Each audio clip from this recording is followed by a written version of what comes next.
Issue 121. We start out with Sonic being summoned to assist a sad-looking Sally with an important mission to find her brother again. Meanwhile, we see Jeffrey and Hershey on a red biplane being chased by Eggman's missiles, with Jeffrey saying that Prince Elise's trail led them to a place called Feral Forest. That doesn't sound like a place that's well regarded by the locals. After the plane gets hit, with both of them still fine and able to snark at each other, they misspell miles per hour somehow, and the locals go to see them from a plane crash and get promptly warned by them about Eggman's technoblimps. Someone's husband is irritated at how Jeffrey rallied up the crowd, thinking, typical, and masterfully played, Jeffrey, and thinking that he always did have a knack for making bad ideas sound like good ones at the time. Then it's revealed that this woman's husband is in fact Elias, as she asks him where he's going and wonders if war and politics were a part of the past that he refuses to speak of. So wait, Elias is already married to a pregnant woman? How old is he? I thought he was barely 18. I mean, he doesn't look that much older than Sally. After Jeffrey and Hershey find Elias in front of Meg, he says that he's packing their bags so they can get as far away from here as possible. I like Jeffrey's response to this. So is this the way the heir to the throne of the Acorn handles a stressful situation? By running away? After he tells them to listen to him, Elias snaps, "I'm sick and tired of listening to you! Do you hear me, skunk? I'm through taking orders from you!" It's good that he stands up to him, but now's not really the right time for it. He's not that different from Sally, as while he appears calm and collected in flight most of the time, even he has his limits and can get angry when he's pushed too far, especially at someone bossing him around. Unfortunately, right then and there, some robots show up and forcibly bring them all to Eggman. It's right here when Sonic shows up, acting as a Chekhov's gun to destroy Eggman's robots. Eggman insists that Sonic's outnumbered, and when Sonic says guess again, I assumed he'd promptly show that he can destroy all of those robots by spin dashing them all by himself.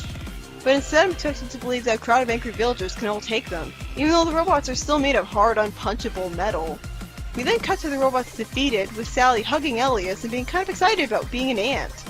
I have to say, him marrying this random woman and getting a child is handled way more poorly than Robin's wife, where we had a small story arc where Robin fell in love with Marianne, justifying their current status. It was still quick and sudden, but not as ridiculously quick and sudden as this.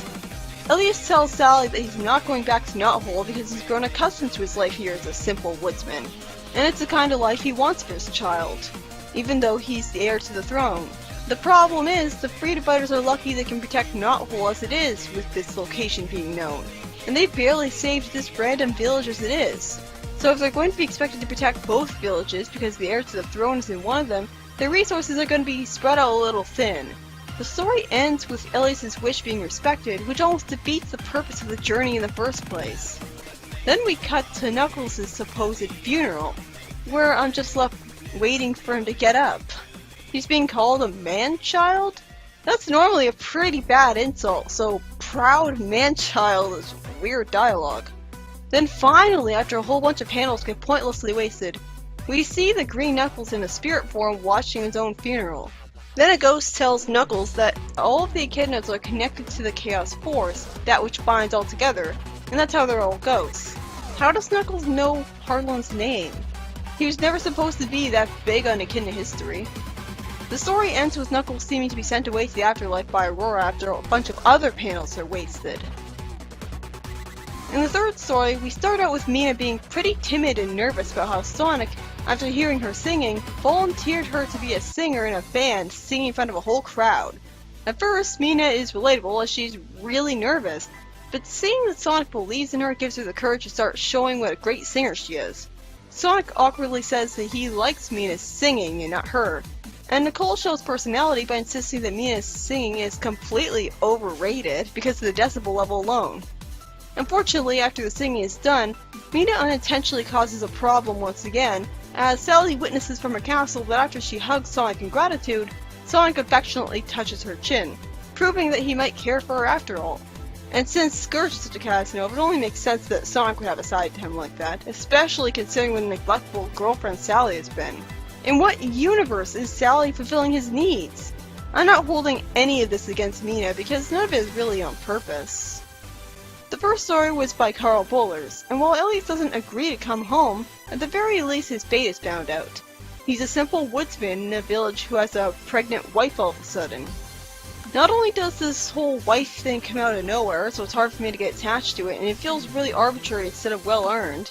And not only is it really weird that he can even have a pregnant wife to begin with, since, well, a teenager can get someone pregnant, but I don't really know how old he is. It seems weird. Not only that, but if the heir to the throne is going to be living in a different village from Sonic, then the freedom fighters are going to be spread out pretty thin because now there's two villages that are vital to monitor and protect.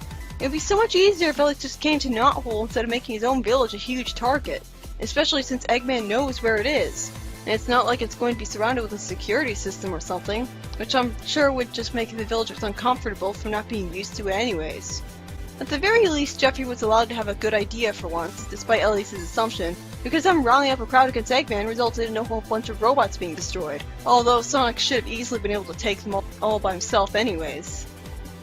The second story was by Ken Penders, and it just felt like a very frustrating, overly long waste of time because it's so blatantly obvious that they wouldn't permanently kill off a main character like Knuckles. So this whole plot is just treating the audience like naive idiots.